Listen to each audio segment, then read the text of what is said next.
So the main topic of the panel today is mentoring. So I'm just going to touch very briefly on what mentoring is, because there's, I think, a lot of misconceptions about it. I think some people think that it's requesting mentoring is a sign of weakness. I think very much we feel that it is not. Requesting mentoring is very much a sign of strength. It's recognition in yourself that perhaps there are areas you want to work on, or there's areas of advice that you like. And it's very much a key ethos of women in racing. So what is mentoring? I did look it up just to see if we can have a definition, and it's actually not as easy to define as you might think. There are over 50 different definitions of mentoring. So if you'll excuse me for a moment while I channel my inner Susie Dent, the term mentor derives from the character of the same name in Homer's Odyssey. When Odysseus, king of Ithaca, left to fight in the Trojan War, he asked his friend Mentor to advise and teach his son.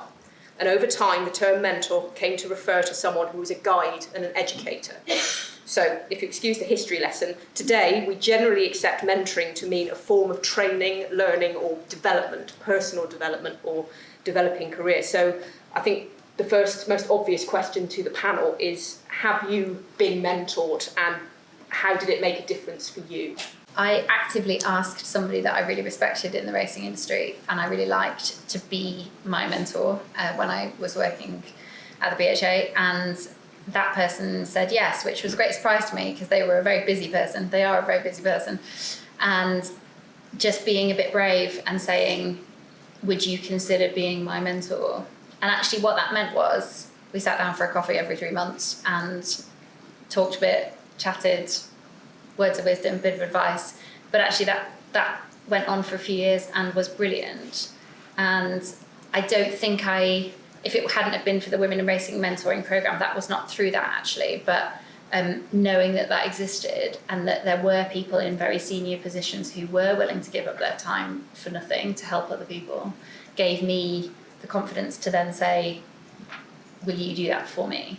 And I've just got a new mentor through Cheryl, which is exciting, and I can't wait to dig into things with them. Brilliant.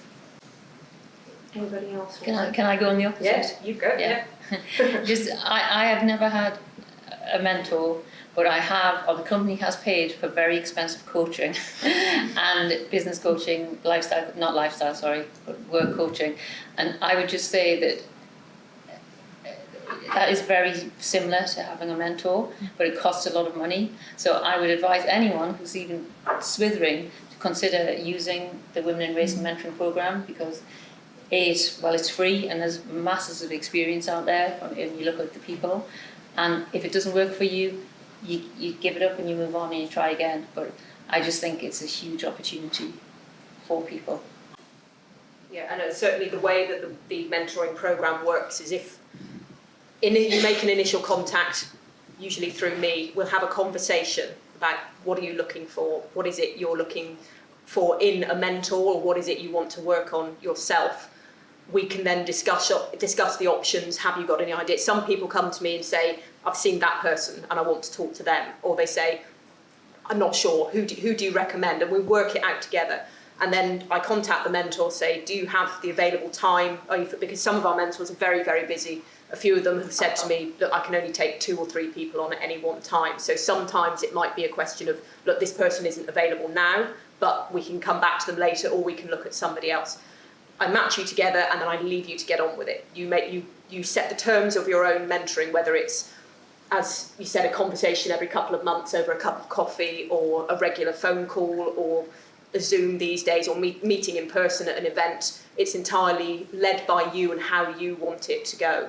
And if it doesn't work out, you just come back to me and say, look, can we try somebody else? And nobody is going to be offended. We all know that we don't always get on. Personalities clash. You don't always get what you want. And also, if you think, you know what, this person's given me what I need, but now I need something else, there is no limit to how many times you can be mentored. So if you think you want to just carry on rolling from mentor to mentor, brilliant. It keeps them all occupied.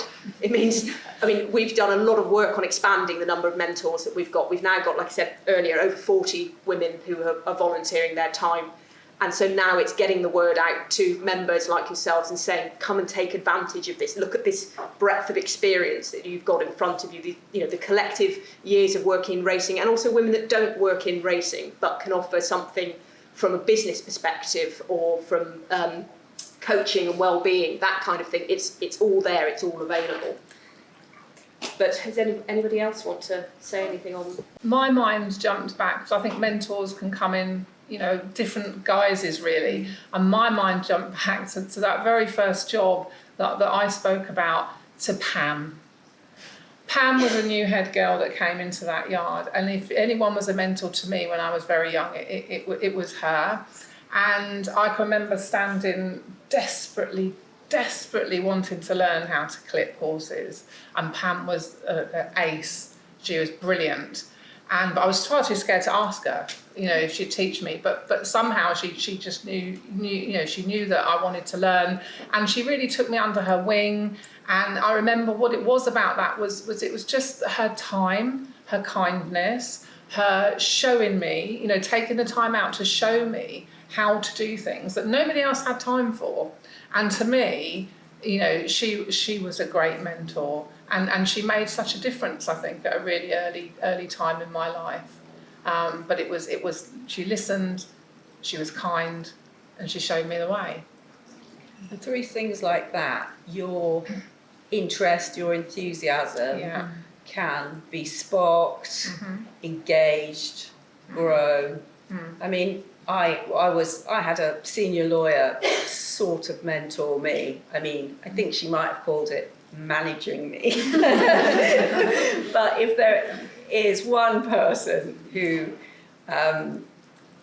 was responsible for getting me from being that rather errant trainee solicitor who all I really was interested in was horses, to finally managing quite a large part of the firm and having the confidence to engage with new clients and ending up being top rated in my area in all the legal directories. It was Christine Berry, who you also know. She was responsible for that. So she might have called it managing, though, I have to say. Strangely, I've been a member of the House of Lords for 10 years. And the House of Lords is a really intimidating environment, actually. It's quite a it's certainly a patriarchy. And I became friends with a Labour baroness called Margaret McDonough. And very, very sadly, she died last year. And I didn't ever ask her to be my mentor, and she never really offered. But we became friends, and she got at least 20 years more experience of politics than I had. And she guided me. And with, as you said, it's sort of kindness, finding time, and being there when you didn't even really know you needed help. Margaret would just appear and say, come and have a cup of coffee. And you look stressed, talk me through it. And it's that sort of a very human relationship.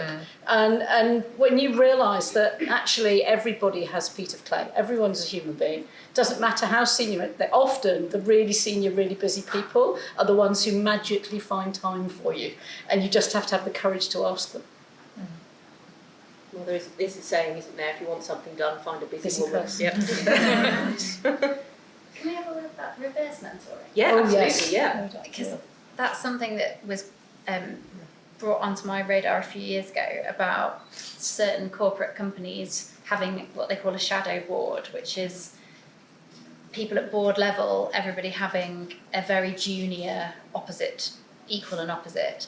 And the idea with that is then that those people that are in very senior positions, often of older age because they've got lots of experience, then have somebody early in the stages of their career to reflect back off and tell them what they're missing.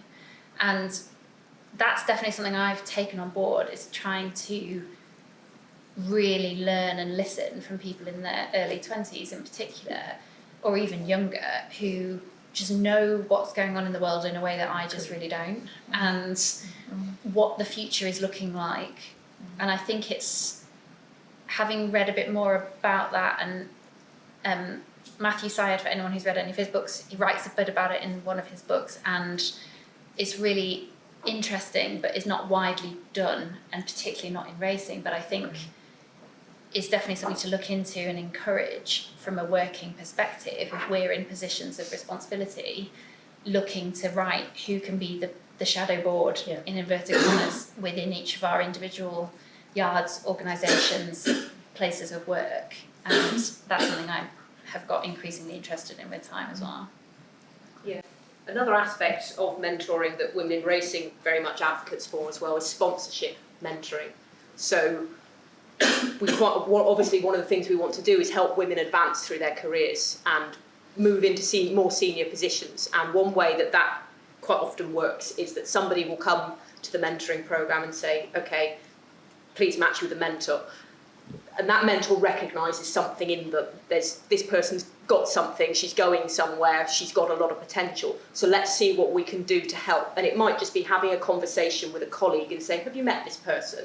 You should have a conversation with her, or if you're aware of any roles that might suit her, let us know. And Women in Racing has been around for 15 years, and most of that time, probably more than 15 years now, most of that time has been working in the background, and we have actually helped manoeuvre, if you like, a lot of women into more senior roles through this process, just simply through events like this, networking, just chatting with somebody. You don't know that the person you're speaking to may be aware of a job role that's coming up or something that might suit you. You may make a comment in passing that triggers somebody's interest. So again, networking is, Dawn said at the start, sometimes it's just about being in the right place at the right time. So taking advantage of these events, turning up and listening to these panels, coming along to other events, and just generally involving yourself and being out there, putting yourself out. It's a scary thing, putting yourself out there.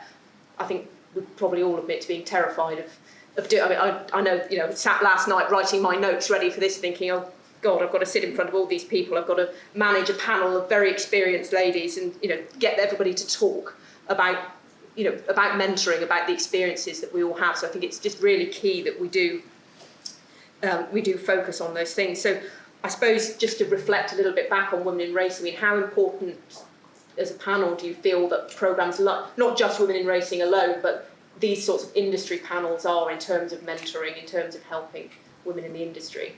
It doesn't happen by magic. It happens by people getting together and supporting each other. So I think, and I've spent 5 or 6 years in the NHS, which is actually much better at this than Racing on, to be honest. A much more culturally diverse workforce, and yet they beat themselves up all the time about how they could be better. And they do it through sort of peer group support and organisations like this. So you deserve huge respect for what you do, and that's why I came to try and help. I really do think racing is behind. Part of the reason that I left racing and started in the law is because of sexism and misogyny. What a surprise. Little did I know. Little did I know, but anyway, I know now. And sort of slightly as I was thinking about what we would be talking about today, you may know that they do a picture of all Newmarket trainers every so often. Well, they did the 2024 picture about 3 weeks ago, something like that. Looked at this picture, there are 3 women in it, 3.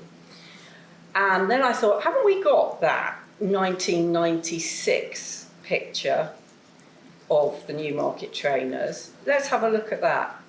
There are 3 women in that. And okay, we in 2024 could think about another 4 women trainers who were not in that picture, but then there were probably also another 10 other men who were not in that photograph. And it indicated to me just how you cannot be what you cannot see. Yeah. And, there was me working away in racing. It was not possible to be a trainer as a woman. It was just not possible. The women in the first photograph were Di Hayne, Julie Cecil, and Alex Mbirikos. Absolutely all of them with feet firmly in the racing industry. I had no feet in the racing industry, none at all. I started working in the yard with no background. So I think we've got a long way to go, is the truth. I was on one of these first panels 15 years ago and was asked the question about women in racing, and at that time I kind of probably very naively said I really didn't think it was a problem and I thought we all had a great opportunity. Unfortunately, 10, 15 years later, I would not have the same sentiment. I'd say we're absolutely miles behind. There was a very good piece in the TDN very recently, I think it was Cassie Tully from Coolmore and Young Guns, and she just said this industry is so far behind, and she thinks it is in danger of, like the dinosaurs, going out with bones, but because of our lack of diversity and I think I hate to say it in front of a lot of young women, but I think it's a very difficult industry. I think we'll probably move towards racing home, and I would say, Naomi, you're probably better to talk about it than I am, having been a fairly recent joiner to the Women in Racing Committee. So do you want to just explain a little bit about Racing Home and what it does? Racing Home is a project that started off the back of some research that Women in Racing put out quite a while ago now, about the state of women in the horse racing industry. And off the back of that, we formed the Racing Home project, which has been supported across the industry brilliantly. And what it has consisted of is legal advice for anybody who works in the industry, particularly around working parents, working mothers, pregnancy and parenthood. There's been a free physio project that's been piloted in Newmarket, Lambourne and Midland for anyone who is pregnant. So there was free physio sessions for anybody to help with a return to work if you wanted. We've had a podcast, which is how I got started, and since then, interestingly, off the basis of what you've all just said, we're now launching a new collaboration. We were approached by Formula One and sailing, which are also gender equal sports at the top level, and where men and women, theoretically in Formula One's case, can compete alongside one another at the top level. And having sat in a few meetings with multiple sports now, and I also do some work in the Women's Sport Collective as well, we are actually doing better than you think compared to quite a lot of other sports, and particularly gender equal sports. In sailing, there's things like the America's Cup, the Round the World Yacht Race, the Volvo Ocean Race. All of those are theoretically gender equal. And I was just having a conversation with Sheila Bailey before about sailing, and that is a very difficult sport. There hasn't been a woman in Formula One for 50 years or so. So that's got a long way to go. We have a really long way to go, undoubtedly, we really do. But the success of women at the top level in racing, particularly within the last 5 to 7 years, is a really massive badge of honour compared to other sports. And I think when you start looking at the kind of wider sporting landscape, there's work to do for everybody. And I think particularly in terms of not just gender equality, like Dido mentioned, it's any of the protected characteristics. And we do have a lot of work to do. There is absolutely no denying that. But I think in racing, in some respects, we're on a good path at least. We are all here after all. You should That's say a we start. have Dido now. We have Well, Dido. I am very mindful that Julie Harrington was just leaving Yeah, BHA. So I mean, there are women at the top level, so maybe I'm being too negative. I mean, on the radio on the way up here, I heard 6 Olympians, Yeah. gold medals, mums. Yeah. yes. And they celebrate it. There was the mums, the children coming down, holding the medals with them, everything. I just don't see it in this sport. I don't see that happening at the minute, and I hope to God it does. And I wish there'd been this mentoring panel when I was younger, because where would I be now? The world's my oyster, but I've been fighting all along to get to where I've had to go, and it would have been nice to have had this sort of support as a younger person. And that's why I give back as much as I can on the yard and show the girls, no, you're not just a stable lass. Look at what we can find you. Look at all this in front of you. You find your career, you find your path, and we will help you every step of the way. There's a lot more out there for you than just being on the yard.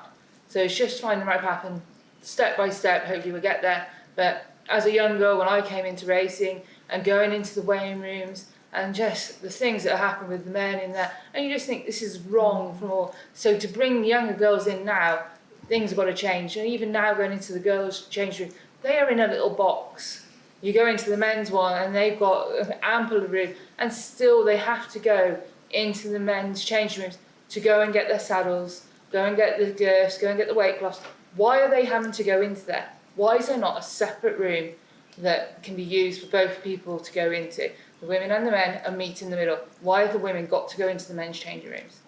It's just not somewhere this time that should be happening. And the same now with the safeguarding, where I'm on for NARS. We're having to really push with the race courses to have a lockable cubicle for a lady to go and have a shower in. Not a curtain that's being pulled across, which is what is in still a lot of the race courses. We need lockable cubicles so they can go, oh, well, we don't have under 18 stay the night. No, but I'm a 16-year girl. I've ridden 5 lots this morning. I was in work at 7. I've done my horses. I've mucked out. It's lunchtime. I've got in a lorry. I've gone racing. It's evening meet. I want a shower. I want to be clean and fresh to meet the owners, to do my horse and look presentable. So they're still coming in, and these changes got to happen quicker. I think also just having the showcases of the role models, like you mentioned Julie Harrington, she had a baby at 16, you know, which is people didn't talk about these things. And I think the more we talk about, yeah, you can have a kid early or later or whenever, and you can still be really successful and come back and be brilliant at whatever you choose to do and however you choose to do it. And I think it's the more we have open conversations about things like safeguarding, mentoring, successful women, and just days like today, it works. For women and girls, what do you think the racing industry could do just as an initial step to make, you know, those? I mean, we talk about the racing school. The intake at the racing school is 70% female, but we lose them along the way. So what can we do to make it more of a viable career option with a career progression for them? They all want to come in and be that jockey, and I don't think whether I'm right or wrong, but at the racing school they're showing them the bigger picture right from the word go. They're coming in and it's a stable staff or a jockey. There's not different. The umbrella's so big in the racing industry, so many different jobs. If you can see straight away that it's not for them, show them the different options that are out there back at the racing schools. Once people are in the industry, the one thing that the industry could look at doing, or organisations can look at doing, is making sure that they prioritise the well-being of everybody that is in the industry. And I think we're very far behind on that front. And you know, the industry needs to lead with well-being in mind, and it needs to create healthy, thriving cultures. You know, where people can stay and they can be well. You know, and I just think that that's not something that is a priority. And I think people burn out quickly, you know, and people leave, and good people leave jobs because of that. So it's great to get people in, but when they're in, who's looking after them? And it's not just about providing, you know, fruit bowls and counselling and things like that. It's about really looking at, you know, what culture do we have in the industry. I think that's really important. Yeah, I was going to say culture in, well, all working environments is an absolutely vital thing, and it's set by the person at the top. If it's not set by the person at the top, it's set by the person with the strongest personality, if the person at the top doesn't stop them. And Simone and I were speaking about something else the other day, and you said that something had come up in your research to do with how we speak to one another in the workplace. And since we had that conversation, and since I heard Eleanor Bowden speak on, I think it was the last mentoring webinar, I've been reflecting on that. And I think about how people do speak to one another in yards, the sort of thing they yell at one another across the heath, and how they say things when they think they've been cut up that they would not possibly say to somebody who cut them up with the shopping trolley in Tesco's. You know, the sort of thing. Those are things that do make people pack it in. I've had enough of being spoken to like that, therefore, who needs it? So that is the thing that actually people could do if they wanted to, and they recognised it as an issue straight away, and it is an issue. Listening to everybody talk, is something that we could do in racing is explain the sort of economic logic for doing this.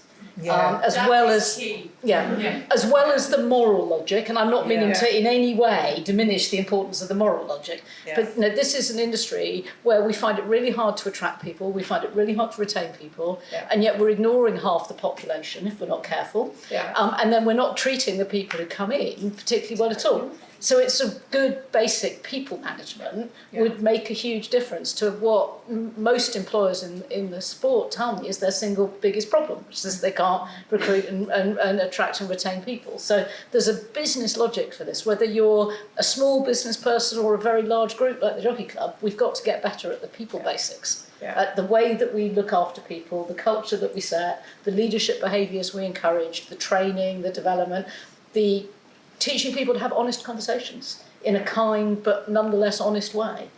That's the basics that there's an economic logic we need to keep reminding ourselves and everyone about. And that's been evidenced. Professor Richard Layard. Yes, I know. You know Richard him. very well. You know him. Yes. If you follow him, a Wellbeing at Work podcast. Absolutely, very, very, very strong economic case for putting wellbeing at the heart of every strategy. And it's got to come from the top. It's got to come from the trainers. The trainers have got to get on board. And until we get the trainers on board, it's not going to flow down and affect everybody. I do. I do. Yeah, I do. I think there's a lot of ones and they go, oh, they're just old school. And it's like, you can't, it's not an answer anymore. It's not old school. Everyone's got to get on board. This is something that's come up a lot in Racing Home because provision of childcare is a very, very common reason for people leaving the industry. We work at unsociable hours, morning or night or both, and if you've got small children or you've got to do school pickups, it's really difficult. And even in racing centres, the lack of availability of nursery care in particular is a really big challenge for women with small children in the industry. But I think then picking out the trainers who have, I'm picking on training yards because it's a common example, but who have created flexible working conditions are maintaining their staff. But it's really interesting when you start digging, and I've spoken with Andrea about this, that it's not always the younger generation that are doing the best. We assume that the younger generation coming through are going to be more progressive.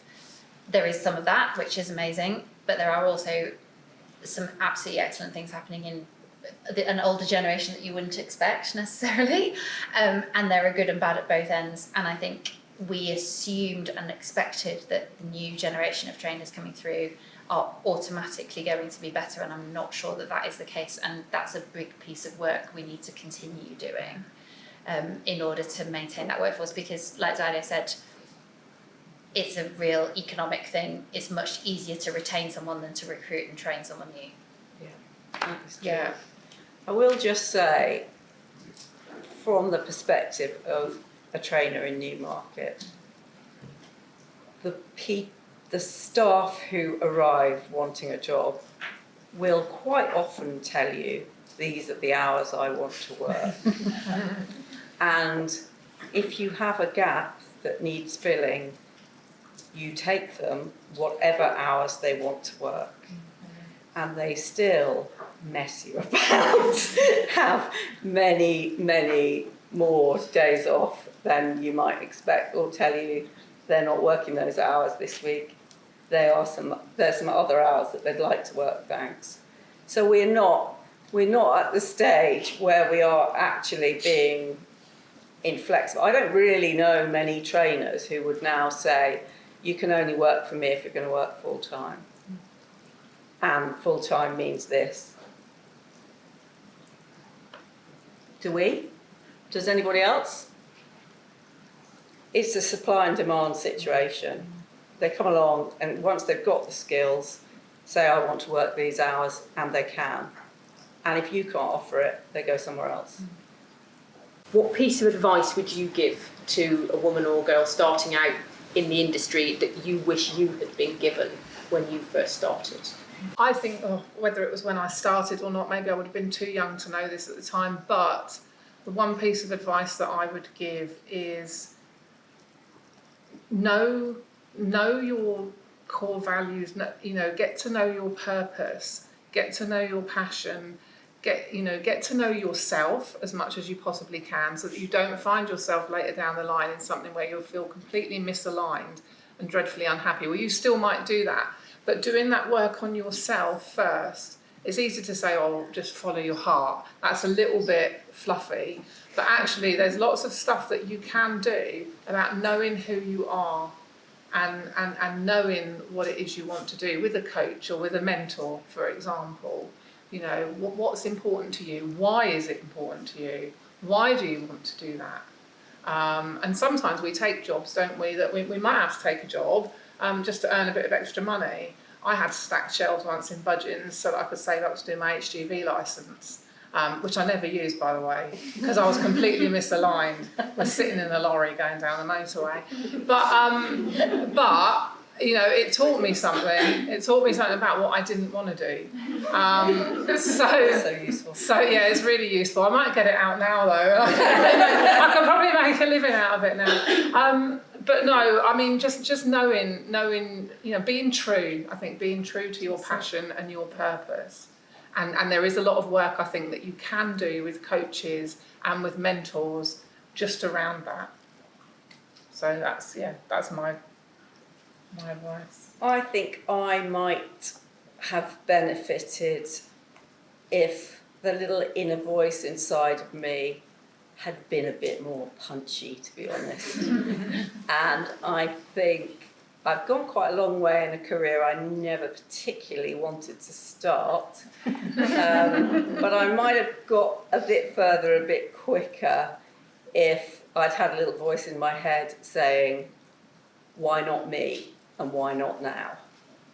Because when you're being promoted, becoming a partner, getting on this board, getting on that board, there is a man saying that. And I wasn't saying that. And it was only afterwards when I thought, I'm as good as these people. Why am I not on that board? And it's because I didn't have that voice in my head. Mine's very similar. Don't wait for someone to tell you you're good enough. Go out and find the resources, find the courses or the mentoring or something, and make yourself good enough. Don't wait for someone to say, oh, you could do that course. Go and find it yourself and put yourself where you want to be. Dawn gave my favourite one this morning, which is go to as much as you can, because it's all about meeting people. And I'm a really big believer that your network is your power and the people around you, which leads on to the one I usually give is don't be afraid to take risks and don't be afraid to ask for help, because the most surprising people will help you, and sometimes the risks that you don't think that you should jump into with both feet are the ones that prove to be the best decisions you've ever made. Not always to be recommended, but As I say, there's always no silly questions. well, yeah, exactly. So Despite what everybody here will think, I would say a lot of us women probably do suffer from imposter syndrome and think we're not. I mean, people here will be thinking, Jesus, Dawn's never suffered from imposter syndrome in her life. But I think I do, and I think it was, what Sarah and Rachel said, believe in your own strengths and what you're good at, and don't wait for a man to tell you whether you are good enough. I totally agree. I have the imposter syndrome too. The other one I would add in is I think it's the corollary of the imposter syndrome. That when I was in my 20s and 30s, I was so busy feeling like I didn't deserve to be in the room, usually as the only woman, that I felt I needed to prove all the time that I did deserve it. And as a result, I scared the living daylights out of all the men. and so remembering actually that you are terrifying to the male of the species. Often in these environments where, and all of you in this room will be in this position, you're the path-breaking generation in our sport. And so just having that crumb of empathy for how scary that is for everybody else. And in doing that, you then relax and you be yourself rather than feeling like you have to prove something. And I wish I'd known that when I was in my 20s. I always say to people that mention imposter syndrome, if you've got 5 minutes, there's a fantastic video of Michelle Obama on YouTube talking about imposter syndrome, and you sort of think to yourself, well, if she feels, if someone like Michelle Obama feels like she has imposter syndrome, what hope is there for the rest of us? But she, as you said, she quite rightly said it took her a while, and she'd be thinking, I don't deserve to be in this room, until she realised, yeah, there is somebody that doesn't deserve to be in this room, and it's him. It's him right there, who's been told his whole life, you deserve to be there. And the problem is we don't tell women, you deserve to be in that room. You should be there. Don't let other people take up your space. Get the elbows out and make space for yourself. And hopefully through events like this, through networking like this, we can help each other manoeuvre into those positions as well. So I'm now going to throw out to you in the room. Does anybody have any questions on anything we've touched on, or any other particular questions you want to ask any of the panel? There must be somebody. Go ahead. My question is at the exact other end of most of the work that Women in Racing has done in the past few years. Brilliant work, and I wish it had been around an awful number of years ago. When are you going to consider the other end of the scale? Because ageism is just as rife in this industry, if not more so. Salisbury Racecourse, for anyone who has anything to do with that, have done some brilliant work around menopause. They have something called Walk and Talk, which they introduced and has been absolutely brilliant. And we are in the pipeline on work for women later in their career as well. It's amazing when you look at, until recently, the 2 prime candidates for the biggest jobs in the world were 80-plus-year-olds. They were definitely aging males. They weren't great examples, though. I think the younger woman is looking better.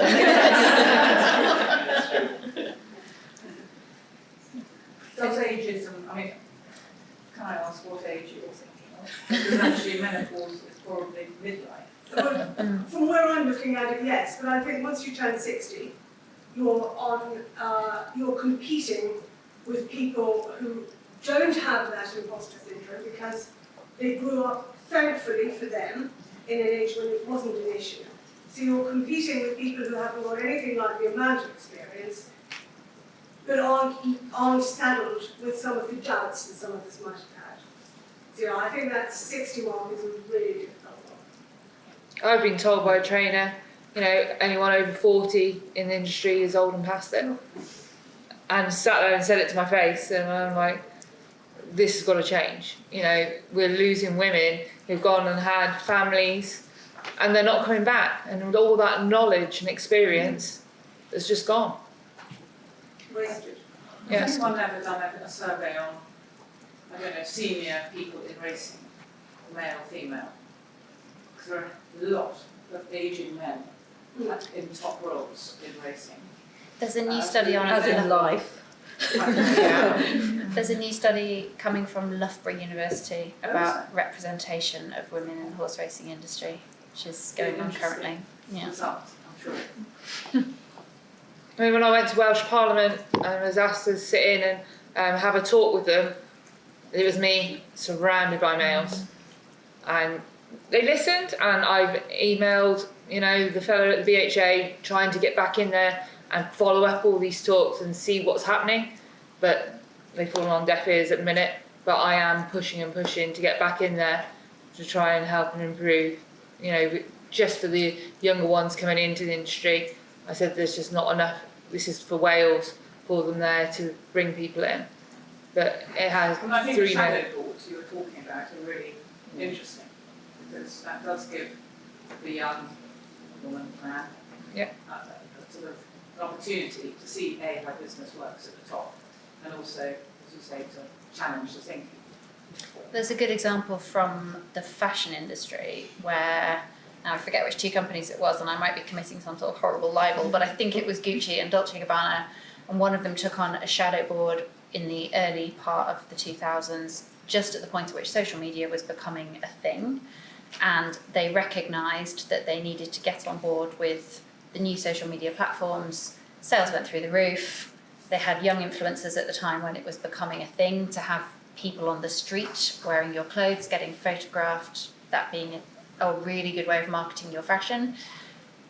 Whichever other company it was didn't do that, got left way behind. Their sales went like that and like that. And so it just was one of those examples of when the knowledge and insight and wisdom from somebody who's in their 20s is completely different from the knowledge and insight and wisdom of someone in their 60s, and leads to a completely different trajectory of a company. Just a racing home related question. Are you also going into stud work with Racing Home? Because I used to work in stud work, and actually one really big factor for why I left was because I didn't see any women at the highest level who I could compare myself to, who had, obviously not everyone wants to have families, I'm not saying that, but I personally do in the future, and I didn't really see any kind of comparisons to work towards. Yeah, so we focused on racing now. Yeah, definitely, and I think it's probably a good person to mention in here, like in terms of working with bloodstock and studs.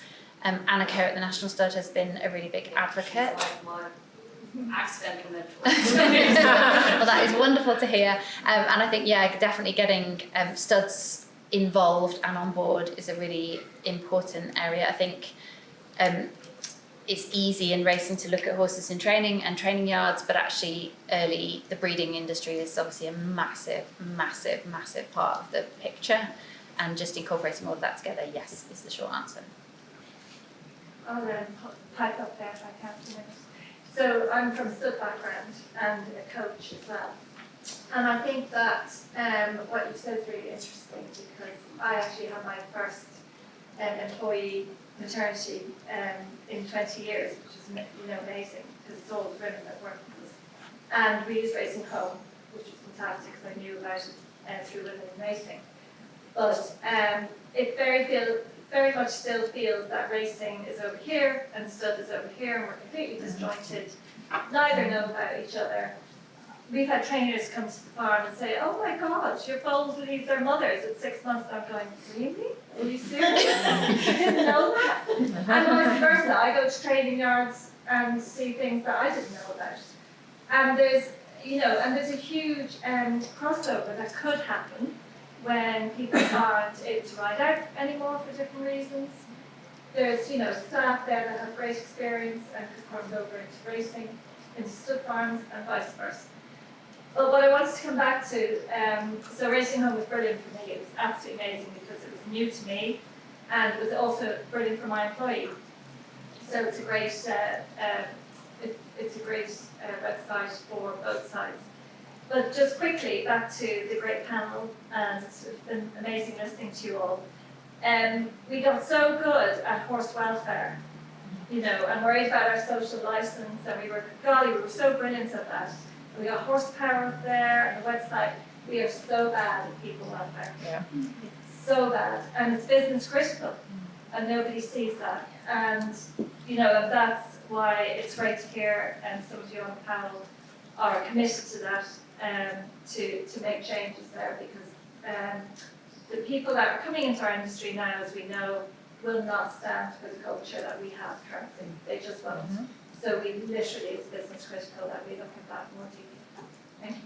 Yeah, can I just touch on that, coming back to, you were saying, Sarah, it comes from the top, and we need to get the trainers to help how their workers communicate with each other. Could there be introduced training days for trainers, say Newmarket and Glamorgan and in West Country, all areas of, so not just sort of teaching the youngsters, but the old school trainers go to training days, go to talks like this to sort of enhance and strengthen how important it is that working environment is kept healthy, kept consciously, or is that just something? Oh no, 100%. But you get them there. Try and get them in the room. Just get them to read an email, because they come through and I see them and I talk about it. Oh, we ain't got time for that. I mean, I'm busy. It's something that would probably have to come through the BHA itself. Yeah, and unless it's made mandatory and something that's got to be done to get your licence, it's not going to happen. Because It's not going to happen. I went through the licence process and we, you know, they were good on, you know, trying to say that a healthy environment, you keep good staff, you need a good environment, give, you know, good guidelines, and it comes from the top and lead by Christian experience. Yeah. So, Was that on the trainer's course? yeah. Because that exact module that they run on the trainer's course has been run for trainers and assistants at the British Racing School. Liking the nods over there. I'm thinking I'm a bit off piste here. I'm slightly off piste, but I'm not that off piste because I went to it, so I know. And there was some excellent training. It was actually some of the best training I've ever been to in my life, and I've been to a lot. And I'm not absolutely certain that is the answer. So I'm not absolutely certain that mandatory training is the answer. I'm not saying I really know what the answer is, but I feel like that actually trainers are among the most licensed, regulated, overseen folks that have to cheerlead for the industry, and it's terrible prize money, recruit more owners in, have a horse in training.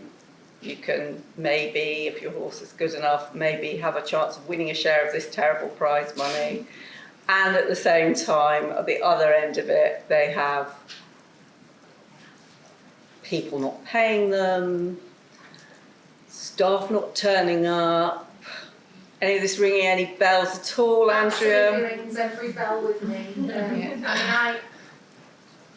I'm looking forward to the people strategy when it comes as to, you know, all of these issues that everyone's talked about and how we are going to address them, because I think everybody knows that we need to do so much, but what it looks like and how it's going to be, obviously we're just waiting, aren't we? But trainers are incredibly hard-working individuals who are also under the immense stress. I'm not vindicating any poor management, poor culture, poor behaviour or anything, because I'm absolutely dead against it all. Mentoring for trainers, coaching for trainers, jockeys we've got it right, I think, with the jockey coaching. We've got some fantastic coaches providing fantastic support. Maybe it's more coaching and mentoring and supporting. And signposting. And signposting. And then having the people there that can, you know, be called in to come and provide help and support, you know, on the legal front, on the employment law front, on the culture front, on the welfare front. I've heard the word trainer a lot in this room today, and I have a huge empathy for trainers. I did a small piece of research identifying occupational stress for trainers. It was the first time anybody had even looked at the trainer in terms of research, and it took it. That piece of research took an emotional toll on me because of the stuff that I heard, and because of the pressure and the stress that trainers are under. They're as much a part of a very highly precarious system and probably hold more responsibility than anyone. So it is really need to understand their position as well. And I'm not condoning any bad behaviour at all, but where is bad behaviour coming from? Is the question. Why? Why do people talk like they do to each other at times? Because it's been accepted and not challenged. Yeah, there's that. In the workplace. Of course. And so there is a real need for a shift in culture and how we speak to each other and what is acceptable and what isn't acceptable. And there are massive training implications for that. But I think there's an appetite for it. Yeah. There's an appetite for it from the women in the industry on that front, but there's an appetite from your workers who are coming from other cultures and the cultures that they're bringing, and the kind of problems that they face. So it's all those kind of protected characteristics and all the people who are coming from all those different perspectives, really. And there is, in fact, an industry code of conduct. Yeah. Is there not? It Yeah. was news to me. It was news to me until I did get some particularly excellent piece of abuse on the heath one day. And I thought, that is not okay. Why does anybody think that that is okay? And I thought, well, I wonder if there is a code of conduct on this, because if there isn't, there should be. Anyway, there is. And a lot of yards are now using that as part of their induction process, which is a real step forward. And actually, in some bigger yards, that's been rolled out to everybody. So even though you now get it on induction, it's actually been backtracked to everybody else in the business, so that everyone knows what the new people are expecting, but also what you should already be doing.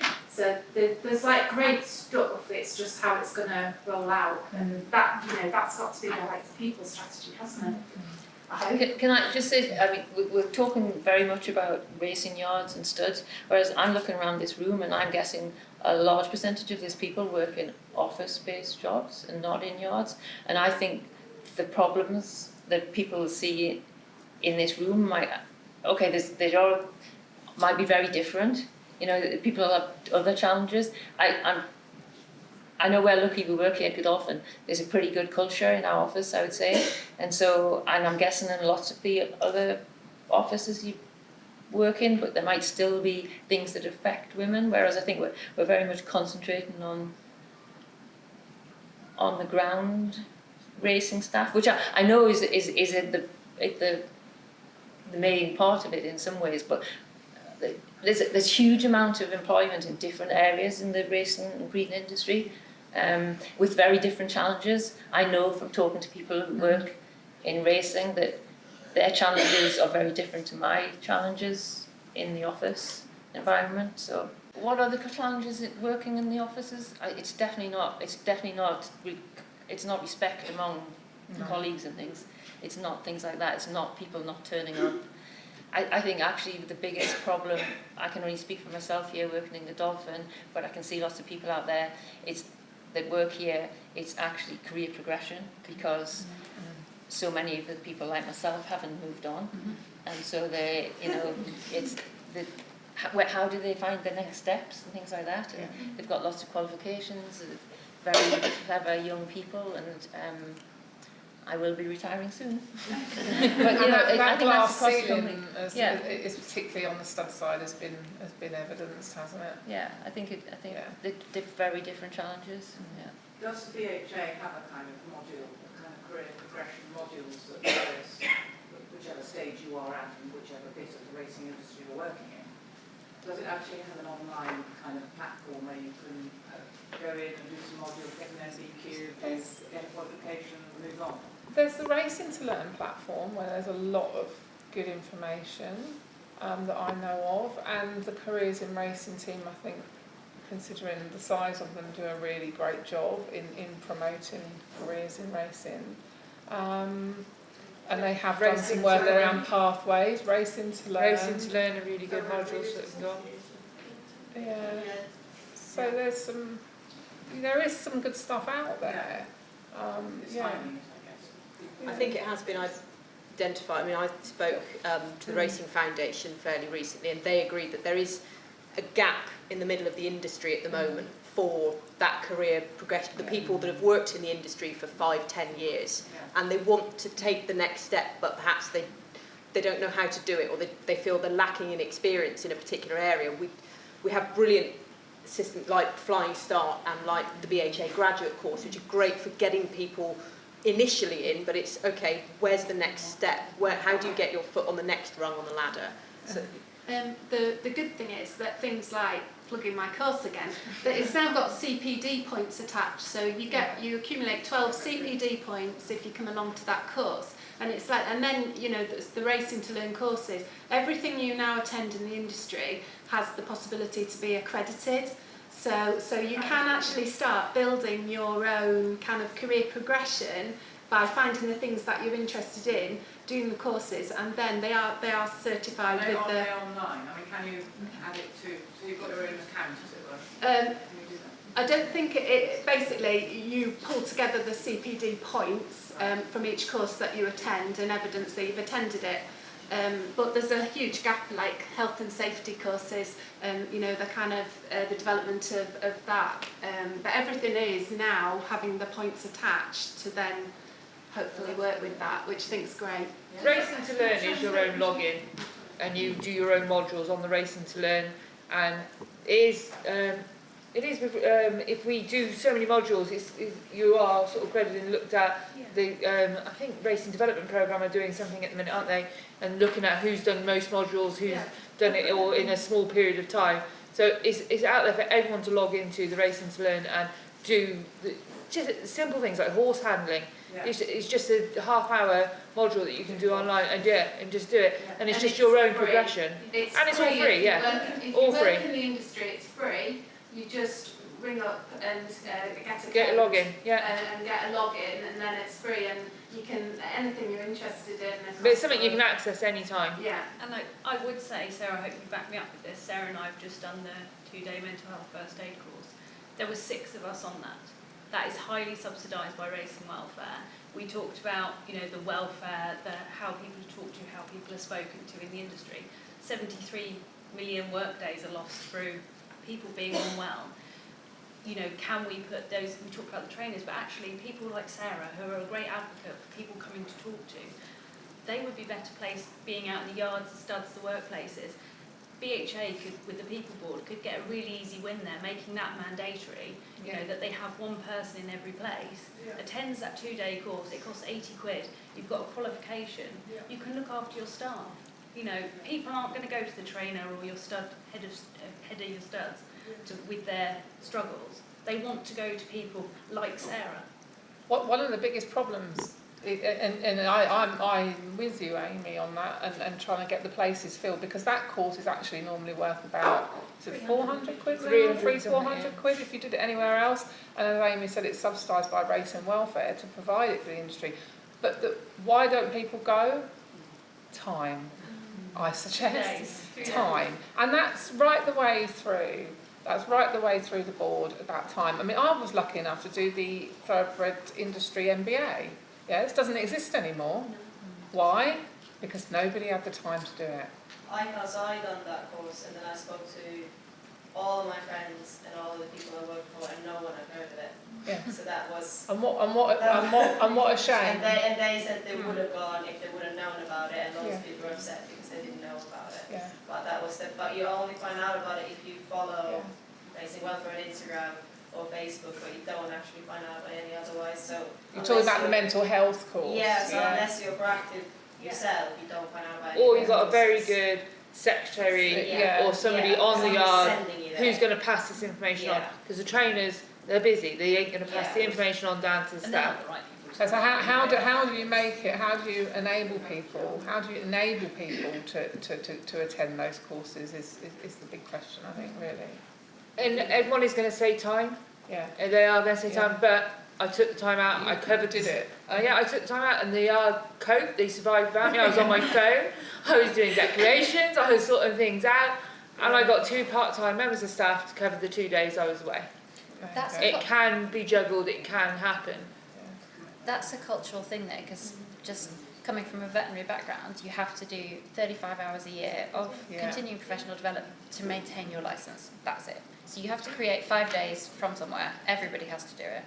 And everyone knows they have to do it. And sometimes it's a scratch and you have to leave the practice when you're really busy and the boss has to go. And everyone else has to cope. And it is just built in from day one. You've got to go on CPD. That's it. But you make it work. But everybody makes it work. And so because that's mandatory, it's just built into everybody's annual expectations. You get reminders. No, you don't, and you get audited by the Royal College of Veterinary Surgeons if you're not careful. It's the same for so many other counselling, solicitors. Yeah, and I think that we're just not in that mindset. But when you think about it, Sarah, and you say, I did this for 2 days and everybody coped. Yeah, me coming off the yard for 2 days, and it was typical Tuesday morning, the BHA rock up, you're up for a random drug test with the horses. I flew past the yard, pulled in, and rig on, got everything out of the medicine, but I delegated it straight away. dealt with it. John had steam come out of his ears, flopping around the place, but the staff loved it because I delegated straight out to them. They all stepped up, as they do anytime. Like, I'm here today, they've all gonna have stepped up, dealt with the thing, and I'll go back, we'll have a chat, we'll have some cake, and I'll go, thanks guys for everything. And they get empowered by it. And they feel better. That's why you're what the leadership more in us. Thoroughbreds. And they are, yeah, and they feel better for it themselves. Yeah. And like with me winning the awards, and the girls have come to me on the yard and gone, we want that, we want it, we want a bit of that, we want to have that, and recognition and everything. So you can take the time out. Yeah. It can be done. But that's what you hear from people all the time. I mean, we used to put those courses on, didn't we? And it's devastating to put a course on like that, to have 4 people express an and interest. doing something that's going to hopefully change the culture, have somebody looking out for others. You know, we know exactly when something's wrong with our horses, if they're not right, but yeah, we work alongside these staff all the time. Needs to be a bit more of a thoughtful intervention. Yeah. I think. Yeah. Is anybody going to speak about TBA Ed? If you want me to. Yes, please. Yeah, just on the subject of online education, or if people want to do courses, just like Racing to Learn, or BHA have Racing to Learn for the racing industry, there is TBA for the breeding industry. It's free to register, and there's lots of free resources that you can access in both the people management and the horse management side of it, under the context of the breeding industry. But blatant plug, if you do join the TBA, then everything on there is free, and there are about £3,000 worth of courses. So, but if anyone wants any more information, I'll happily bang on about it. But I do have a question, if that's okay. Yeah. So my background before I came into the industry was in rugby union, refereeing, especially officiating in the pro game. And I still coach and mentor male and female referees at the international level, both for England rugby and world rugby. And I know you mentioned quite openly that racing is a long way behind, still got a lot to learn, and I think if you're familiar with rugby union, you'll probably remember a very famous quote about it being run by 57 old farts years ago by Will Carling, and that was true, and rugby went on is still on a very transitional journey about evolving the sport. You know, racing faced the social licence issues, rugby faced concussion issues and player welfare issues. And I see a lot of similarities of the journey that racing is on to into how rugby has had to evolve. But I think one of the really impactful key things that I learned with regard to the explosion of the sport from the women's participation, and then more selfishly from female referees, and we talked about the hashtag See It Be It.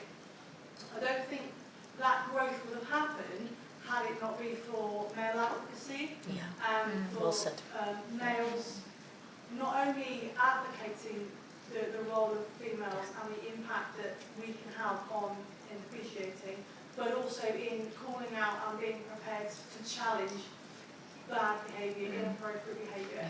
So my question to the panel would be, do you think racing does enough to support or identify male advocates, or could that we do more in that? Because that visibility, certainly in broadcast, certainly in media, was very powerful in helping empower women into decision-making roles, but also to increase participation. I think that's a really well-made point. I completely agree with you. In other sort of worlds and industries, it's the male dual parent families. It's when the man leaves the meeting early because his children need him that he then empowers all of the women in the room to do the same thing. And I've seen that. I think the best thing I ever did for sort of female empowerment in companies I worked for was to have one male director become the only overseas expat in the company because his wife got a better job in California. And we encouraged Max that we would find a way of him being able to work remotely from California because we thought his wife Anna needed to take the job that she'd been offered by Google in the US. And by doing that and helping him be flexible, actually we said more about our attitude to flexible working for women than anything. So I've lived what you've described, and you've made me think. I suspect I need to sort of get some of my members some of my maybe elderly white male members, to be thinking about how, because actually I think they want to, often they don't quite know how to, and they also suffer from imposter syndrome and feel terrified about walking into a room like this to talk about it. So I think that's a really, really well made point, that we could all think about how do we adopt a male ally to help us, a male ally in a position of authority in racing, and give them the courage, because often that's all they need, is a little bit of courage to speak out. Great. Well, I think we have overrun quite a bit, so I know we're a little bit late starting, so I think we're probably going to wrap it all up there now, but thank you very much to the panel.